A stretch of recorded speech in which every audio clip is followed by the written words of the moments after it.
Hey there, everyone. This is Raphael Garcia, and this is the Let's Talk Wrestling podcast. It's episode five, four, five. Yes, episode five, and today is Thursday or Friday, actually, December 7th. But that's just for one more minute before it's December 8th, because this is the late week edition of the show. It's been pretty busy, but we'll be back to Wednesdays next week. But as always, thank you for listening to our content. Be sure to like and share this episode of the show. If you could please do so, subscribe to our YouTube channel here at MMAratings.net, where we mostly talk about mixed martial arts, boxing, combat sports, competitive grappling, just about everything in between. Shawan and I have a weekly Thursday show covering mixed martial arts, and now this weekly quote unquote Wednesday professional wrestling show, which I am kind of just soft launching right now. But again, thank you for taking the time to listening to me, either live or on demand. I appreciate you doing so. Just be sure to like and share our content and support it the best you can, because we appreciate each and every one of you and your time. So today I wanted to talk about a topic that is almost kind of comical. It's kind of funny because it's been coming up a lot, mo- specifically within the last 2 weeks. But it's mainly indicative of of not necessarily the state of professional wrestling, but the current, and I mean very current issues going on, in which Monday Night Raw just has not been good. Period.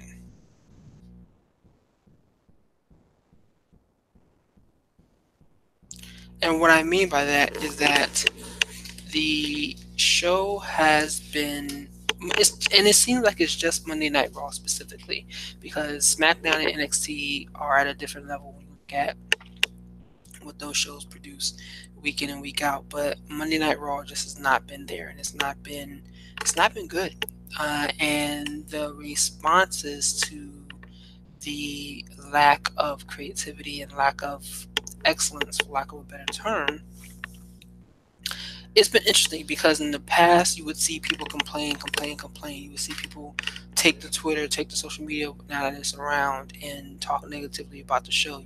I mean, you can find so many different podcasts and talking heads and written pieces about just how bad the show has been in recent weeks. But what's also happening is that people are just tuning out. Uh, Whether they are tuning to some other piece of content,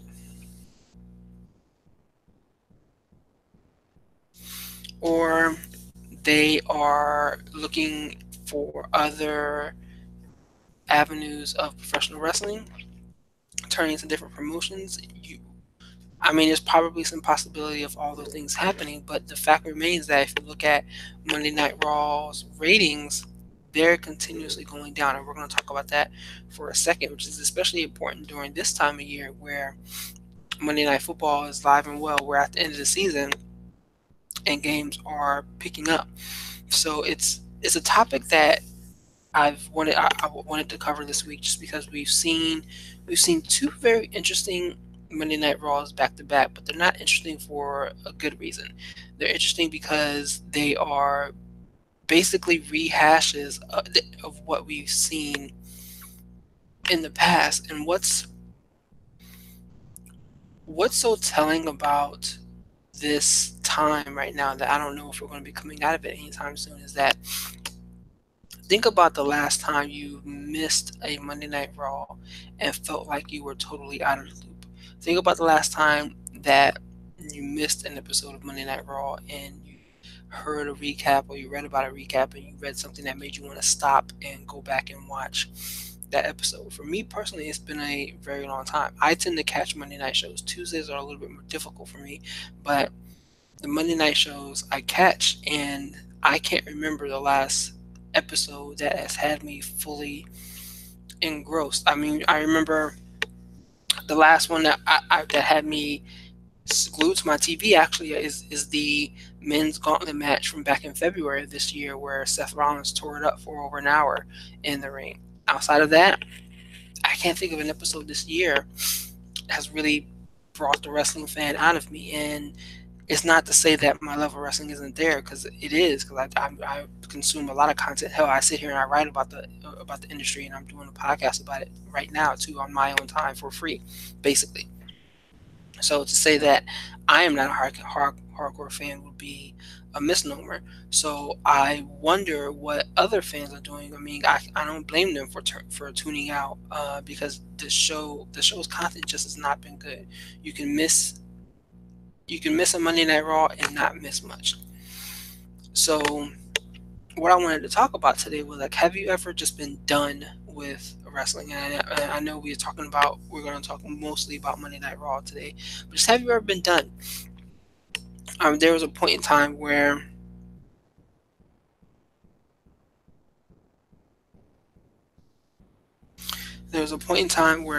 I actually stopped watching the industry so much when I was in college, basically just because I didn't have the time and I was always active. But what I mean by done with wrestling is just, are you finished with it? Can you no longer watch it anymore? And this is interesting to me because I wonder if people are getting to that point with how bad Monday Night Raw has been. For example, it was a joke. He said it in a joking manner on one of his most recent shows, but Sean Ross Sapp called one of the recent Monday Night Raws, either the one from this week or the one before, that this is the day when professional wrestling died. And like, he has a list of days when pro wrestling died, but they were usually because of like horrible angles or just scandalous situations. But this one was just simply because the show wasn't any good. And while that may be egregious, that may be taking it too far, we should definitely mark this day or mark these recent weeks, to see just see what the ratings numbers are over the next few weeks into months, to see if that trend continues, because things aren't looking up for just this show. And I'm not talking about the WWE product as a whole, because as I've said before, NXT is some of my favorite wrestling content that's on today. SmackDown is very good week in and week out. This week's SmackDown was definitely good.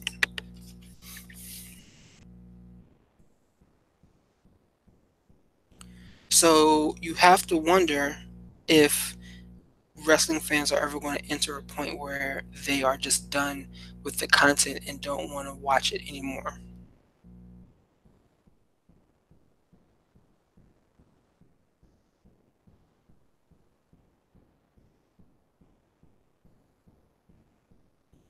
And I don't know, me personally, I don't think I've ever reached that point. Like I said, there's plenty enough to watch, there's plenty to go around, but I don't know about the rest of you guys. So let's look at this past Monday. So according to Pro Wrestling Torch, I think they released these numbers on Wednesday. The show hit a 1.61 rating. That's the lowest non-holiday rating ever, and that number continued for this date, for this Monday of the year, continues to go down. It's a 23% drop from 2 years ago in the same time. I think it's an 18% drop from last year. That number continues to go down. And knowing that these numbers are continually going down, you have to wonder, at what point does Vince McMahon and creative for this specific show say we have to make a change?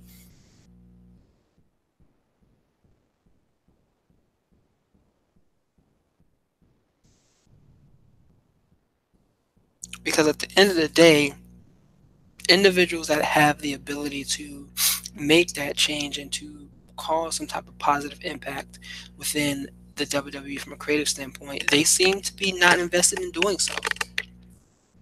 And it's not that I believe that this promotion, this leadership group, has to listen to the fans that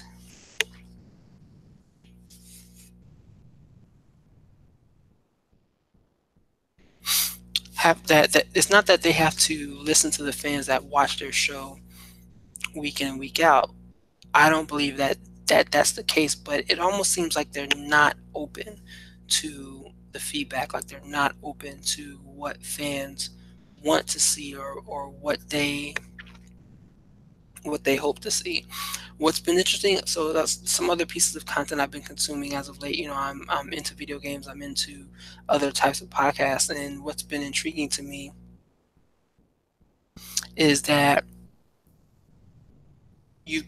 I've seen the development of some of these pieces of content improve, partly because the creators are listening to the feedback that their viewers are giving them.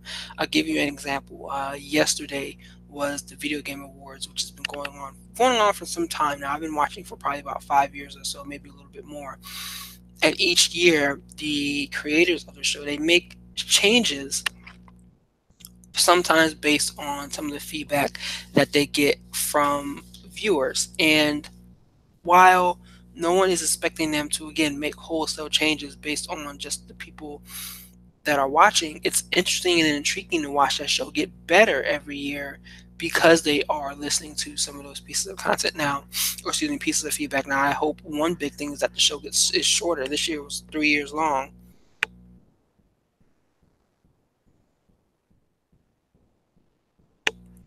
This year, it was 3 years long, and I hope to see that number go down. But it was still a good show. While you can watch it from start to finish and not have any complaints. You can't do that with Monday Night Raw anymore. This is a 3-hour show that is painful to watch, and it's painful to watch in an invested manner. Sitting down and watching this show without doing anything else is near impossible right now, just because of some of the content that they're putting forth. And why do I continue watching? Obviously, because I have such a high interest in professional wrestling. But at the same time, fans wonder, they want to be there for that moment when it changes. They want to be there for that moment when things begin to get better. And right now, you have to see, like, when is that moment? And the thing is, we see flashes of creativity. We see flashes of things going in the right direction. When I wrote about maybe a few weeks back, about how the WWE, how they make the right changes when they get hit with surprises. It was a very popular piece. A lot of people picked it up and read it.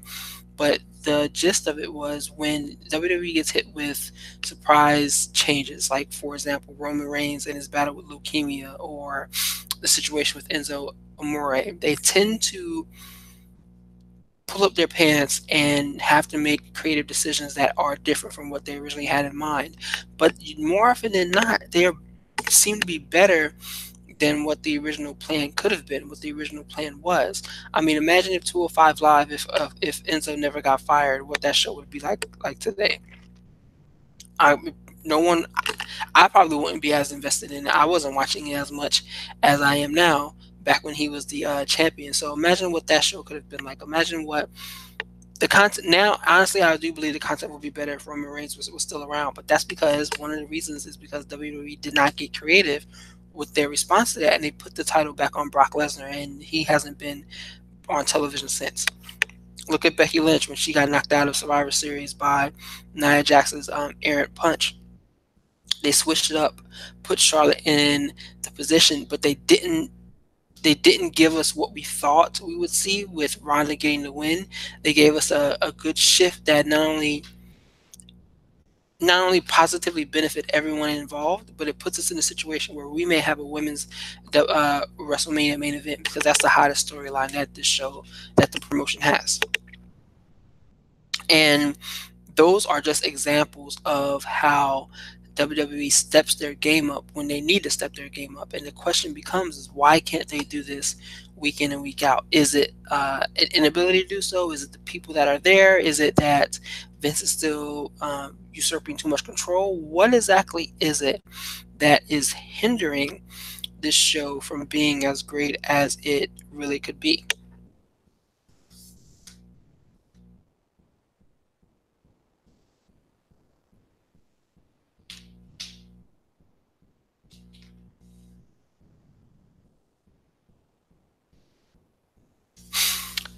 And these are like, and it's interesting watching or listening to so many different personalities in the industry talk about what's going on, because it's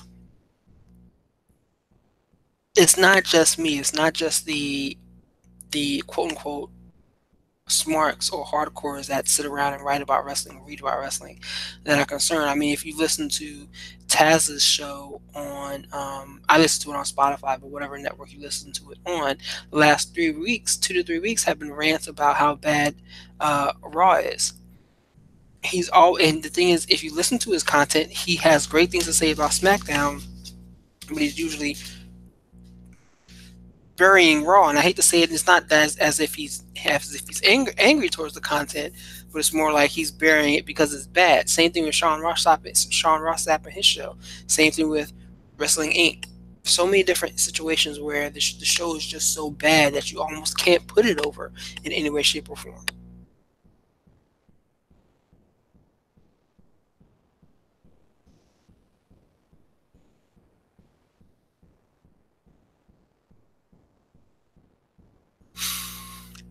And that brings us to where we are today. Because if you look, like, let's go back to Monday's show, because the first hour of Raw was a record low in the show's 26-year history, a record low. And what's so unfortunate about this is that the whole first segment, I believe the whole first hour of the show, a major portion of it featured only women. There was the I'm calling it a squash match with with Ronda and Natalia against Tamina and Nia Jax, and Mr. Riot Squad jumped in. Then there was a segment with Alexa Bliss, Sasha Banks, and Bayley. Now, I was okay with the squash match. I was okay with that.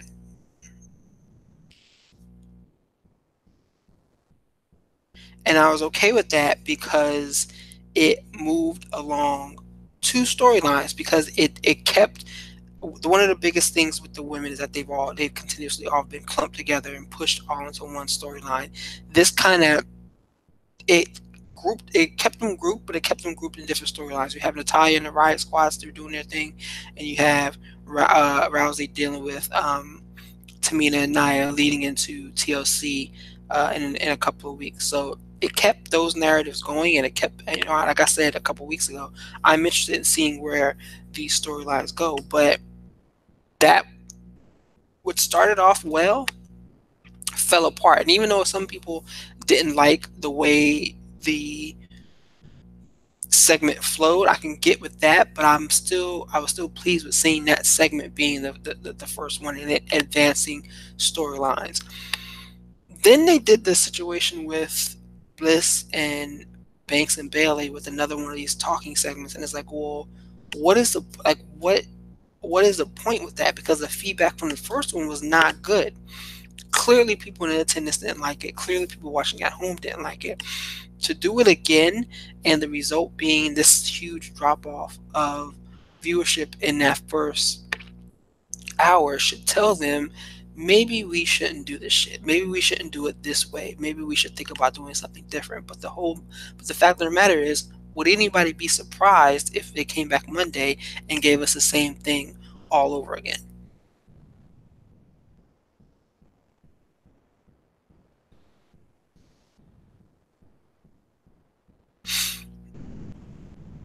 That is an important aspect of the conversation, because they know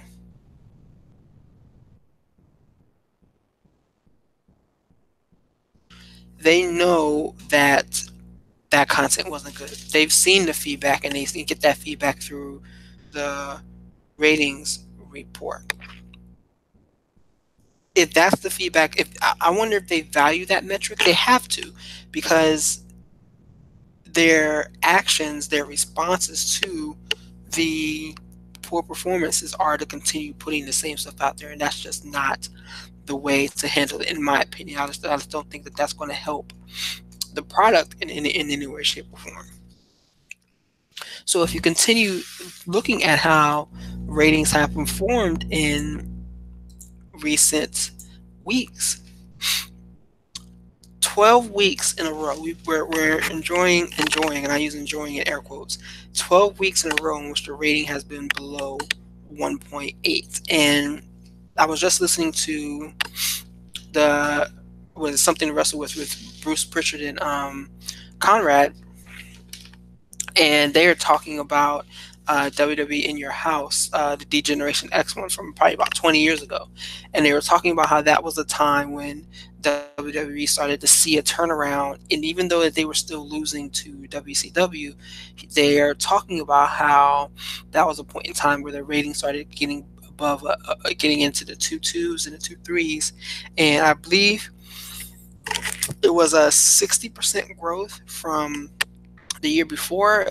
They were selling out shows, they were selling out bigger venues, all of that, all of the signs that pointed towards a stronger positive growth was occurring during that time. And now you look back 20 years, now you look to now 20 years later, and we're going in the exact opposite direction.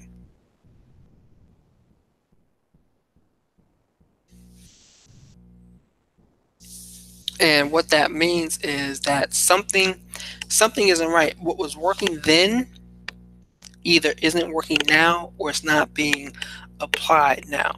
Should there be a concern around the product? I truly do believe so, because, and I don't mean this in a way to say that the WWE is dead or WWE is dying. That's not what I mean.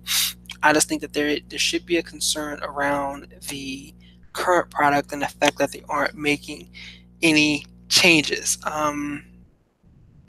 The change need to come within leadership, and I'm not saying that it needs to come by getting people out of there. It just needs to, they need to be open to something different, open to something more. I mean, what they're doing with Ronda Rousey isn't working, and there's talks about her being moved to SmackDown once that gets launched on the Fox platform next year. So that, I mean, there's no telling that Roman will be back by then. So if they lose Ronda too, what are they going to do?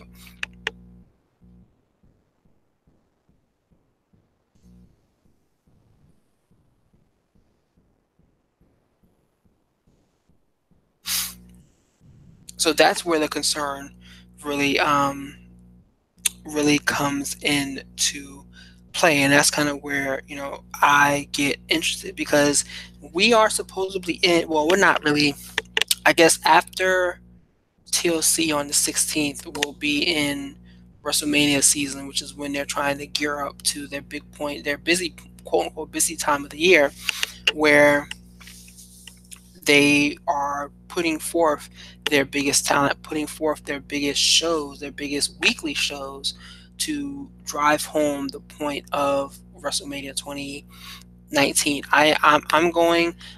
It's because it's here on the East Coast. It's like 2.5 hours for me. I couldn't miss this.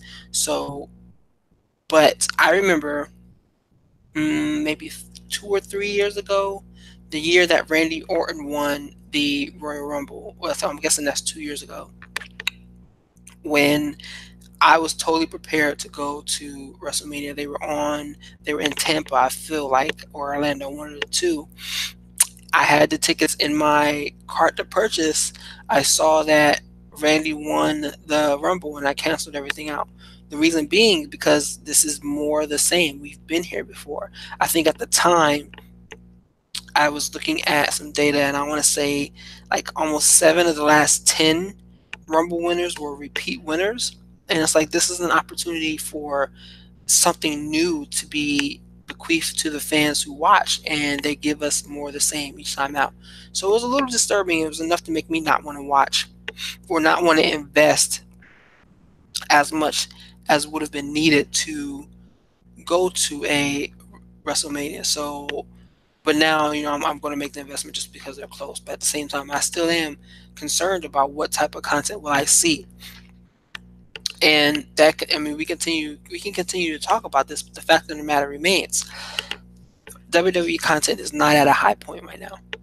It's not in a position to, it's not giving us the best that we want to see. It's not giving us And it's not necessarily about giving fans what they want, putting belts on who they want. It's about giving fans something that matters, something that we can be invested in, something that has stakes that we can turn around and want to watch week in and week out. That if we miss something one week, we have to hurry up and watch the replay on Hulu or Sling or wherever it may be, because we're missing something. We're missing the progression of a storyline. That's not the case anymore. Now it's you can literally just miss something and not you can catch up by a podcast, you can catch up by reading a recap and not be invested in it anymore, because and I think a lot of that has to do with the lack of creativity that we see week in and week out. And that lack of creativity, that lack of, oh man, I can't think of another word other than caring, that is what's hindering this show week in and week out. You don't see it on SmackDown. You don't see it on NXT. You don't see it on 205 Live. WWE NXT UK is even doing better, just from a production or a content standpoint. I'm not talking about it viewership wise, because Raw is always going to be the big one, just because it's the flagship show. But that doesn't mean it's the best. And these last 2 weeks have shown us it's far from the best. We already knew that, but it just keeps getting worse and worse. And as we head into WrestleMania season, should we be concerned? I think the answer is yes, because this is the point in time where we're supposed to be most intrigued, most excited about what's going on with wrestling. And I think right now, or we're definitely supposed to be most excited what's going on with wrestling. And right now, I think we're in a position where the exact opposite is happening. So, with that in mind, I want to go ahead and close out tonight's show. As always, thank you for taking the time to listen to our content. Thank you for taking the time to subscribe to the MMA Ratings YouTube channel. Please be sure to give this video a like, share it across your social media spaces. And my name is Raphael. You can find me at rgarcia_sports. You can catch this show, Let's Talk Wrestling, every Wednesday going forward. And you can follow MMAratings.net on Instagram and Twitter. And you can go there as well if you're a fan of mixed martial arts and rate the fights and tell us what you think about those. But either way, thank you for your time today, everyone, and have a great day and keep watching wrestling.